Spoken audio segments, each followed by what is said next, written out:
It's really great to be here with all of you again today. I've had a chance to speak with many of you, but for those of you who I haven't had the privilege to meet, my name is Kari Eller, and I am the ELCA coordinator of a Christian education project called Equipping God's People in Latin America and the Caribbean. Along with my husband Justin, who is the ELCA regional representative for the southern part of South America, and my 4-year-old son Everett, I live and serve in Buenos Aires. We're now nearing our 2-year anniversary of being in Argentina, and before that we lived for about 4.5 years in La Paz, Bolivia. Currently, we're on home assignment, kicking it off with 2 assemblies. I'm here in North Carolina while Justin's in the Synod Assembly in Nebraska.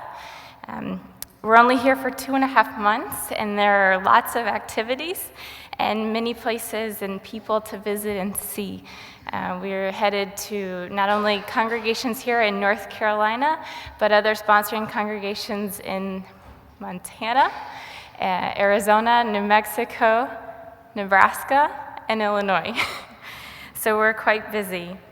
But while I am here, Justin is definitely sending his greetings to you. He's checking his messages for me, and he's with us in prayer.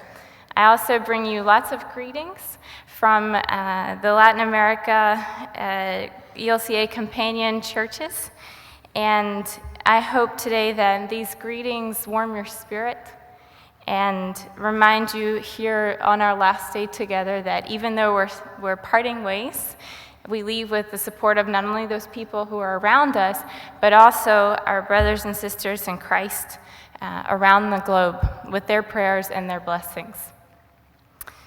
It's been 6 years now since I've been a missionary, and I've had a chance to do some pretty amazing things. Some of them just as crazy as what you see on TV, where people risk their life to drive down a road. I've been there. It's called El Camino de la Muerte, or Death Road in English. And like some of the adventure seekers that you see on TV, I actually didn't enjoy driving down this road. But I would gladly do so again, because where that road ends is where my goddaughter lives.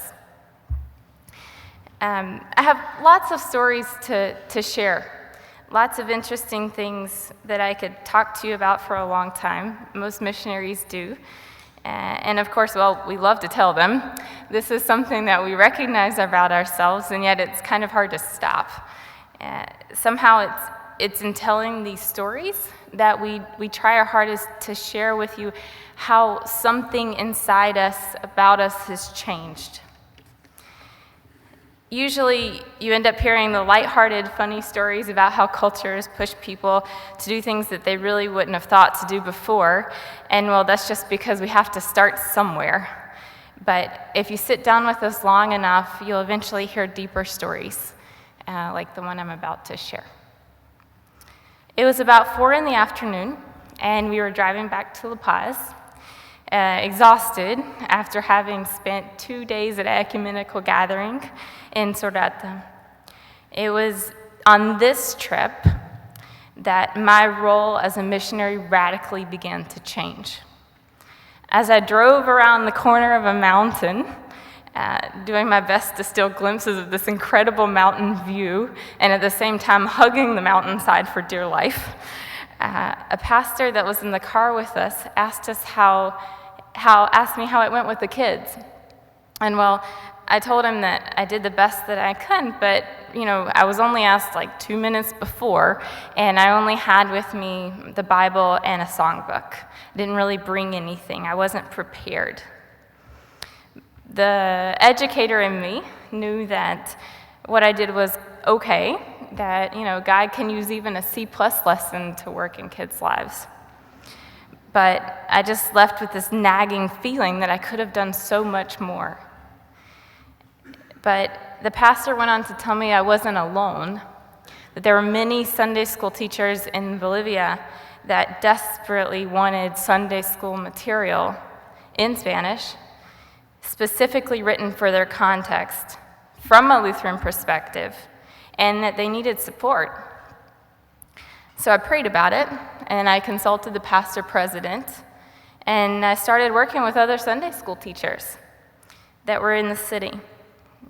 In the beginning, and still even today, well, it wasn't, and it really isn't always easy. There are many, many cultural factors at play. But despite this, we just pushed through and refused to stop. I think a lot of times what kept us going was just the kids.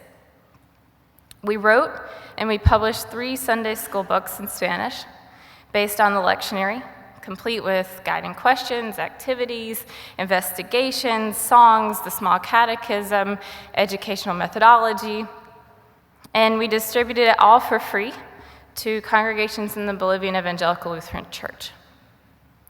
We just saw it really as a beginning, not as the end.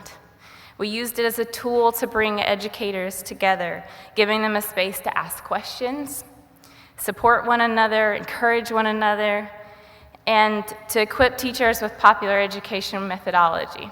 Now, if you haven't heard popular education methodology, that's one in which everyone has something to teach, everyone has something to learn, everyone is valued, and knowledge is constructed in community.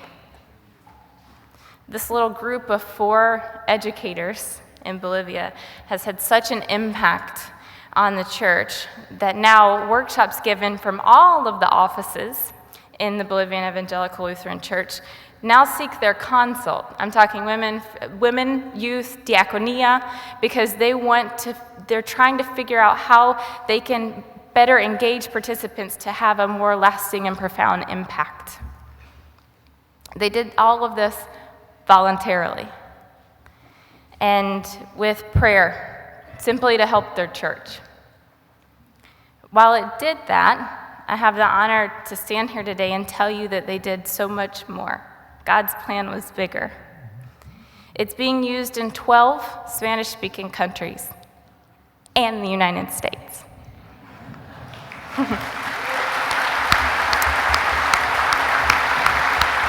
These 4 women empowered each other and, through God's abundant love, others. And they're just one of the incredible teams that I have the privilege to work with throughout the Americas. The Equipping God's People project began in 2011 with 2 basic objectives. The first, to create a space for Lutheran educators to network and support and encourage one another. And the second, to share and inspire the creation of Lutheran materials and resources in Spanish using popular education methodology and based on the current educational needs of the church. Last year, we held our first gathering in Chile. This year, we're holding a gathering in Nicaragua. In 2016, God willing, we hope to have a gathering in the United States. And in 2017, together, raise our voices and be a visible presence, highlighting the importance of Christian education in the commemoration of the Protestant Reformation of our churches. I could talk to you literally all day about this project. It is what I do. But my time here is just brief. So instead, I'd like to invite you to check out our website.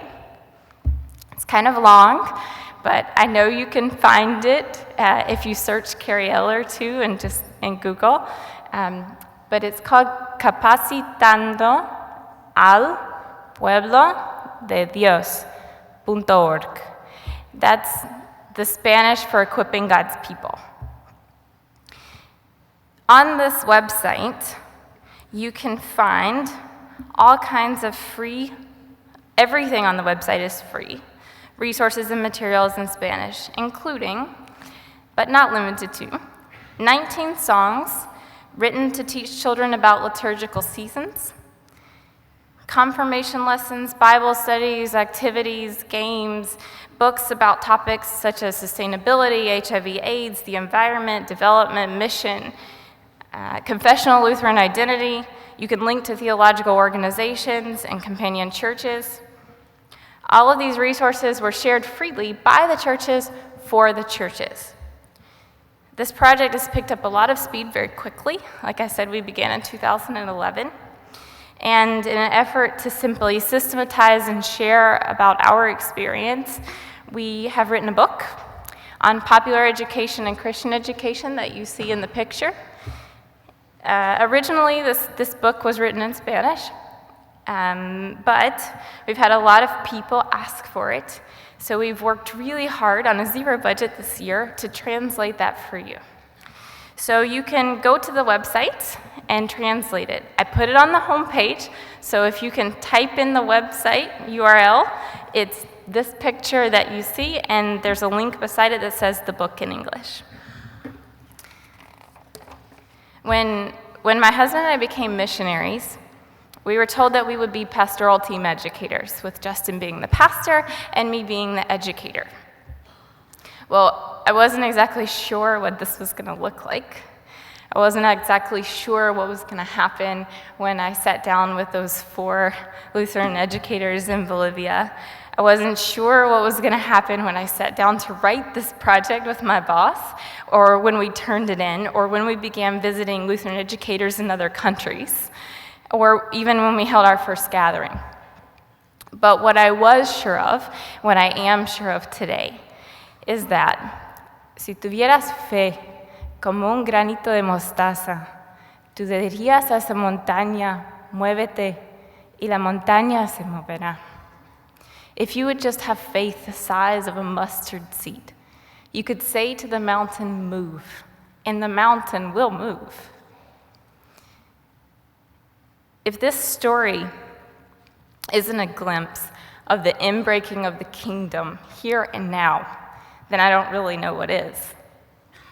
It's changed my life, and it reminds me of how people like you and like me, when we join our hands with our brothers and sisters in Christ around the globe in God's name, can move mountains.